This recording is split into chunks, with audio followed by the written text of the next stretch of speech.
These 1980s horror movies didn't go over well with critics on release. They were dismissed as trash, boring, incoherent, tasteless, or simply pointless. But time and audiences decided otherwise. Phenomena may not be Argento's best film, but it's definitely one of his strangest. A trippy, over-the-top horror built around an early Jennifer Connelly performance. She plays a young girl sent to a Swiss boarding school right as a string of murders hits the area, and her strange connection to insects might actually help catch the killer. Critics were not impressed.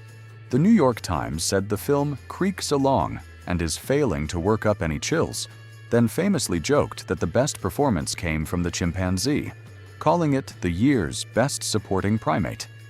Others described the acting as awful, the dialogue unintentionally funny, and the visuals exhausting. One thing is hard to argue with. The plot is undeniably bizarre. That's not a flaw, but if you're unfamiliar with Italian horror, it can feel completely unhinged. Add the style, the atmosphere, and Jennifer Connelly, and it's cult for a reason.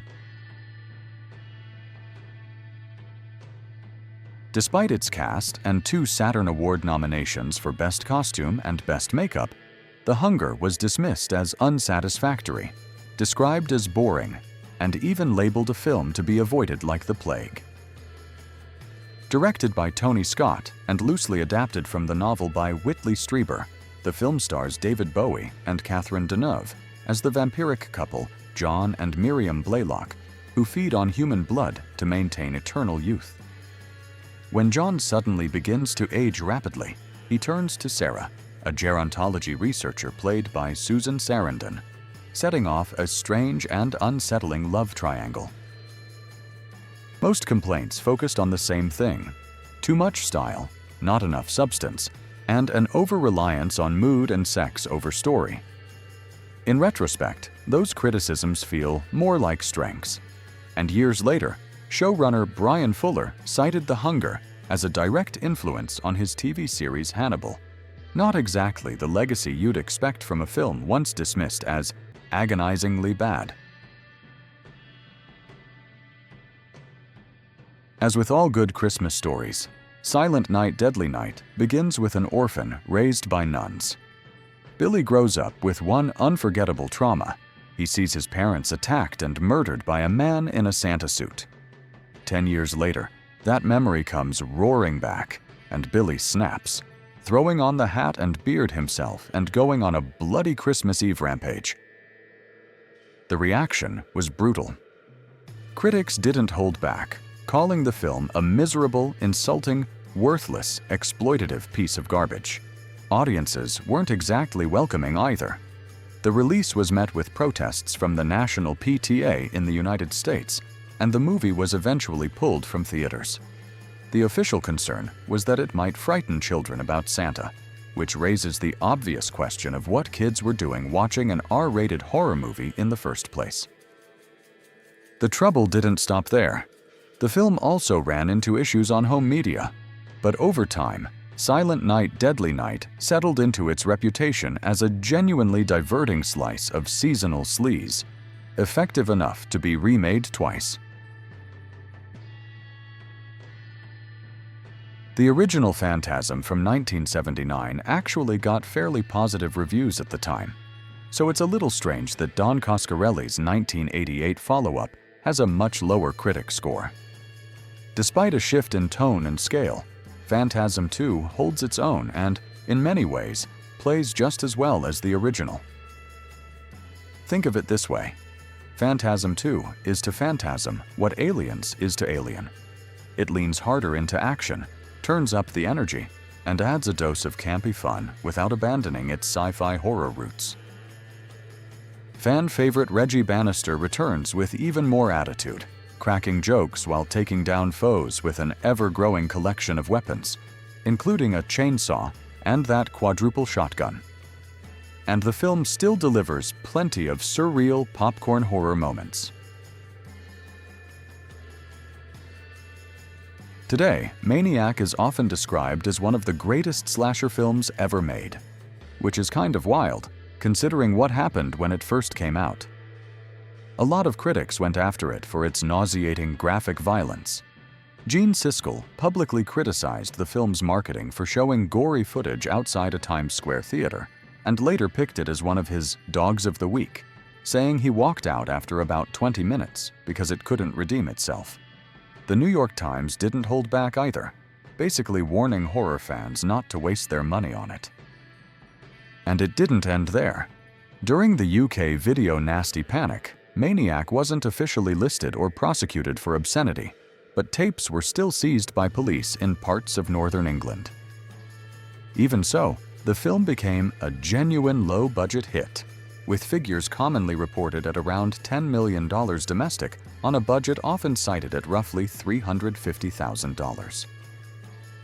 The film follows Frank Zito, a deeply disturbed man whose childhood trauma turns him into a serial killer obsessed with scalping women. It's deliberately hard to watch, and that's entirely the point. And by the way, the 2012 remake starring Elijah Wood isn't bad either. Another early 80s slasher. And yeah, on the surface, Sleepaway Camp looks like just another entry in the genre canon. It's a summer camp movie, and it's packed with the kind of characters you're mostly fine with seeing get picked off. But it's got its own identity. The backstory is stronger than the usual setup. The characters are bizarre in a very specific way, and there are a couple of real "wait, what?" moments. But critics at the time weren't buying it. Reviews called it tasteless, dirty, and mindless. Some went after the acting, others the writing. And a lot of them really hated the film's final twist, dismissing it outright instead of engaging with it. Which is ironic, because that ending is exactly why Sleepaway Camp survived. Over time, it's come to be seen as one of the most shocking endings, not just in horror, but in cinema overall. When The Hitcher first came out, it had a pretty tepid theatrical run, nothing huge. But it found a second life on cable and home video. People kept catching it late at night, and over time, its reputation slowly grew. The plot follows a young guy, played by C. Thomas Howell, who's driving cross-country to deliver a car. One night, he picks up a hitchhiker, played by Rutger Hauer, and almost immediately, the hitchhiker calmly tells him he's going to kill him. But at the time, critics really weren't impressed. A lot of them focused on the violence, calling it sadistic and unappealing. The Washington Post went further, describing the film as dull, murky, and badly lit. Variety didn't hold back either, calling it a highly unimaginative slasher with a hole-ridden script. Today, The Hitcher is widely seen as a cult classic and one of Rutger Hauer's most iconic roles. Even Christopher Nolan has cited it as a favorite. To finish this list, let's step slightly outside the cult territory and talk about a film that's a classic in the most literal sense of the word, The Shining. When it first came out, this wasn't treated like a masterpiece at all. Stephen King famously hated the film, dismissing it as a completely unfaithful adaptation of his novel. He even described Stanley Kubrick as a director who thinks too much and feels too little. And critics largely agreed. On top of that, the film's slow pace was one of the main complaints. The Shining also ended up being the only one of Kubrick's last 9 films to receive no nominations from either the Oscars or the Golden Globes. By the late 90s, the conversation had shifted. Even Roger Ebert eventually came around. In 2006, he revisited the film and upgraded his original, fairly indifferent review to a full 4 stars. By 1997, The Shining had become one of Kubrick's most beloved films, while King's far more faithful TV miniseries adaptation was widely seen as the inferior version. So maybe Kubrick's overthinking wasn't such a problem after all.